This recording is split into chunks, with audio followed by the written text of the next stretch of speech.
자, 165강입니다. 2022년 부동산 시장 변화 예상하는 시간 갖도록 하겠는데요. 자, 내년도에는 이제 부동산 시장에 결정적인 영향들을 또 간접적인, 직간접적인 영향들을 끼칠 이슈들이 몇 가지가 있습니다. 그중에서도 대표적인 5가지 선정을 해봤는데 일단은 뭐 내년도 상반기에 대통령 선거가 또 위치하고 있죠. 그렇기 때문에 정책적으로나 이제 정권적으로 어떻게 보면은 부동산 시장에 큰 영향들을 끼칠 수 있는 가장 대표적인 부분이다라고 말씀드릴 수가 있겠습니다. 각 대통령이 될 수 있는 후보 그런 그 가운데 이제 실질적으로 부동산 정책에 대한 공약들이 굉장히 많이 비중을 또 차지하고 있기 때문에 그런 공약들이 어떻게 정책적으로 연결이 될 것인가에 대한 포커스가 굉장히 많이 맞춰지게 될 것이고요. 자, 거기에 더불어서 이제 시중금리, 기준금리의 상향으로 인해서 은행에 대한 금리라든가 이런 대출에 대한 금리 인상들에 대한 어떻게 보면은 상향들이 예정되어 있는 것도 내년도에 이슈가 될 것이다라고 말씀드릴 수가 있겠습니다. 인플레이션이 현금화의 그런 유동성의 증가로 인해서 인플레이션이 기정사실화되어 있고 이런 부분들로 인해서 경기의 그런 상황들을 어떻게 보면은 안정화시키기 위한 정책, 금리 인상들이 예측이 될 수가 있겠는데 대출을 발생시켜서 부동산의 또 연관성을 뗄래야 뗄 수 없는 상황이다 보니까 금리 인상도 부동산에 같이 함께 움직일 수 있는 요인이 될 것이다라고 생각을 할 수가 있을 것 같아요.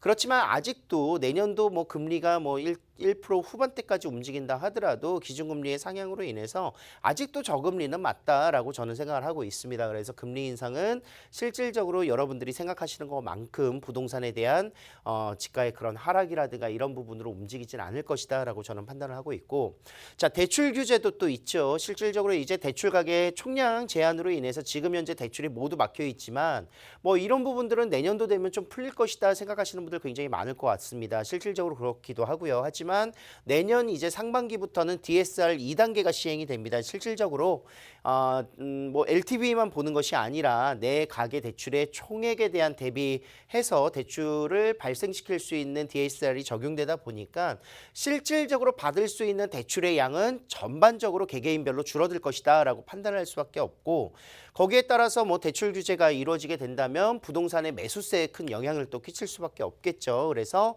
대출 규제가 과연 어떤 영향으로 나타나게 될 것인가를 판단하셔야 된다라고 볼 수가 있겠습니다.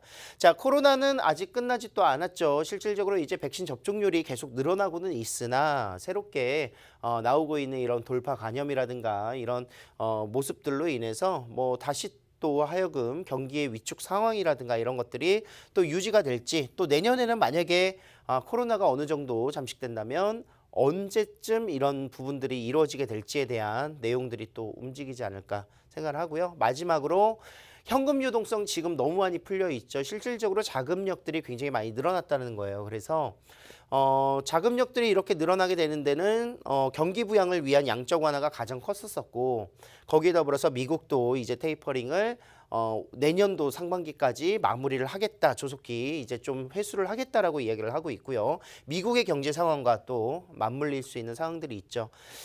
그리고 내년에는 또 이제 그 토지 보상들이 또 이루어지게 될 거예요. 그래서 약 45조 원 정도가 서울 수도권 지역으로 해서 토지 보상이 이루어진다면 현금 유동성은 또 늘어날 수 있는 부분들이 굉장히 많아진다라고 말씀드릴 수가 있겠습니다. 자, 현금 유동성이 커지게 된다면 부동산의 시중에 또 풀릴 수 있는 자금력들, 그리고 또 부의 이동이라고 제가 이야기를 많이 하고 있는데, 자산가들이 실질적으로 어느 부동산의 파트에 어느 자산의 규모를 가장 많이 늘리게 될 것인가, 돈이 많으면 많을수록 주식이라든가 채권이라든가 뭐 이런 코인들이 아니라 실질적으로 예금 적금보다도 부동산의 비중이 훨씬 더 높아질 수밖에 없거든요. 현금 유동성이 증가한다는 것은 부동산에 대한 시장의 금액들이 또 흘러들어올 수 있는 부분들이기 때문에 이런 부분들 내년도에도 충분히 발생될 수 있는 상황이다라고 말씀드릴 수가 있겠습니다. 자, 2022년 부동산 시장 분석 한번 해보도록 할게요. 일단 가장 기본적인 전제 조건은요, 신규 아파트 입주 공급 물량의 부재입니다. 실질적으로 올해보다도 거의 뭐 절반가량 떨어지는 수치들이 나타나고 있고, 실질적으로 내년도에는 올해보다 약 34%의 신규 아파트 입주 물량들이 예정되어 있습니다. 24,400여 가구 정도가 구성되어 있는데, 여기서 끝나는 것이 아니라 2023년도에도 지금 당장에 뭐 공사를 시작한다 하더라도 2023년에 공급이 되기는 어렵겠죠. 그렇기 때문에 2023년에는 또 요거보다도 더 떨어지는 약 절반가량이 또 떨어지는 약 13,000여 가구 정도로 줄어들거든요. 공급이 부족하다라는 것, 이것이 가장 부동산에 큰 영향을 끼칠 수밖에 없다. 매년마다 새로운 결혼하는 신혼부부라든가 새로운 집들이 필요한 수요는 동일하게 증가하게 될 텐데 신규 아파트의 입주 공급 물량이 줄어든다는 것은 그만큼 신축에 대한 수요가 굉장히 또 포화될 수 있는 상황이고 그렇기 때문에 신규 입주 물량의 공급이 줄어드는 것은 전세 물량 감소, 신축에 대한 전세 물량 감소에도 영향을 끼칠 수밖에 없습니다. 이건 너무 잘 아시죠? 예, 공급 물량이 뭐 만여 세대 정도 풀리는 지역에 전세가가 떨어지는 부분들은 너무 많이 보셔서 아실 거예요. 하지만 공급 물량이 없다라는 것은 그만큼 전세 가격이 상승될 수밖에 없는 요인이다라고 말씀드릴 수가 있겠고, 자, 주택담보대출의 규제 DSR의 규제는 이루어지게 될 것인데 반대로 전세자금 대출에 대한 규제 이번에 뭐 사실 후폭풍 굉장히 많이 맞았죠. 그렇기 때문에 전세자금 대출에 대한 규제는 가하지 못할 것이다라는 상황들이 지배적입니다. 그래서 전세를 활용하고자 하시는 분들 굉장히 많아지게 될 것이다.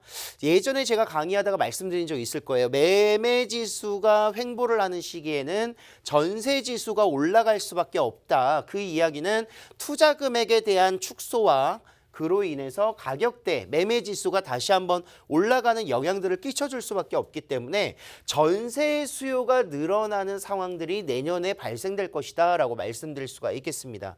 특히나 전세 가격이 상승하는데 가장 결정적인 요인을 하게 될 2022년 내년도 8월 이후에 계약갱신 청구권이 만료되는 가구들이 나오게 될 건데요. 이미 뭐 40% 정도의 격차가 벌어져 있는 상황들이기 때문에 가격대의 상승분들 불보듯 뻔하죠. 현재의 시세로 아마 가격대가 상승하게 될 것이다. 계약갱신 청구권을 만료한 가구가 나왔을 때 가야 될 지역들을 보시면 아시겠지만 이미 가격대가 40% 이상 올라져 있다는 것이죠. 그래서 울며 겨자 먹기로 뭐 반전세로 가든가 아니면 그 금액으로 대출을 받아서 전세로 이동을 해야 되는 그런 가구들이 등장하게 된다. 그렇기 때문에 전반적인 전세 가격의 상승들이 하반기에도 예상이 될 수밖에 없다라고 말씀드릴 수가 있겠습니다. 전세 가격의 상승과 그런 혼란들이 계속 발생될 수밖에 없는 상황들이 나타나고 있고요. 자, 간혹 가다가 이제 종부세라든가 보유세의 부담으로 인해서 집을 매도하고자 하는 사람들이 늘어난다면 가격대가 떨어지지 않을까 이런 기대감을 가지고 계시는 분들 굉장히 많을 거예요. 하지만 종부세라든가 보유세의 부담으로 팔게 됐었을 때 다주택자가 실질적으로 뭐 종부세, 보유세 아시잖아요. 1주택자는 그렇게 큰 피해는 없을 거예요. 그렇기 때문에 다주택자가 집을 매도하게 됐었을 때는 어떤 주택을 매도를 먼저 하느냐.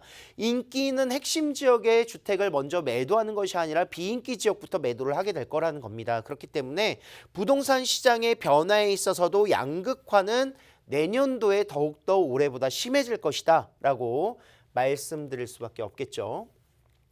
자, 2022년 부동산 시장 어떻게 될 것이다 예측을 하는 세 가지 포인트를 잡아봤는데 다주택자가 주택을 처분하게 되는 기대감으로 인해서 주택 가격이 떨어질 것이다 생각하시는 분들 많으실 것 같아요. 그렇지만 아까 말씀드린 대로 핵심 입지보다는 비핵심 입지가 더 인기도가 떨어질 수밖에 없기 때문에 선호도의 양극화 현상이 발생을 하게 된다. 비핵심 지역들 뭐 수도권과 서울권을 비롯하면은 이제 수도권이 될 것이고 뭐 서울과 이제 지방을 비롯해 지방이 될 수도 있고 서울권 내에서도 인기 있는 지역들 뭐 강남권이라든가 마용성 라인들이 아닌 다른 지역이라든가 이렇게 비교할 수밖에 없겠죠. 그래서 핵심 입지가 더욱더 강화될 수 있는 양극화 현상들 그리고 대출 규제 또는 금리 인상으로 인해서 집값이 하락될 것이다. 거래량이 줄게 되기 때문에 매수세가 줄어들어서 가격이 떨어질 수밖에 없다라고 판단하시는 분들 굉장히 많을 것 같아요. 하지만 대출을 활용하는 부동산의 유형은 어떤 것인가? 지금 현재 15억 원 초과되는 주택은 대출을 발생시키고서 매매를 하느냐? 그렇지 않습니다. 대출이 전혀 발생될 수 없는 상황이기 때문에 대출이 안 나오죠. 그래서 현금 가격으로 지금 현재 15억 초과 주택들은 거래가 되고 있고 신고가가 갱신되고 있다. 인기 있는 지역들 뭐 강남권이라든가 이런 지역들의 가격들의 상승분들은 대출과는 전혀 연관이 없다라고 말씀드릴 수가 있겠고요.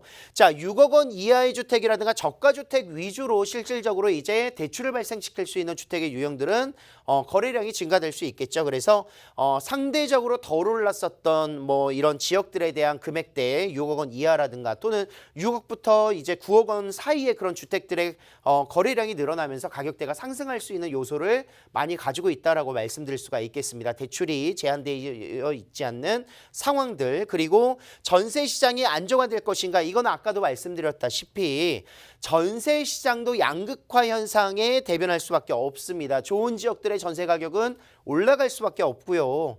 인기 없는 지역들의 전세 가격은 어느 정도 횡보하거나 공급 물량들이 늘어나게 되는 지역들, 지금 뭐 뉴스로도 많이 접할 수 있는 지역들이죠. 실질적으로 이런 지역들이 어느 지역이라고 딱 말씀드리긴 그렇지만 그런 지역들의 지금 공급 물량이 늘어나 있는 곳들은 전세가 안 맞춰진다 이겁니다.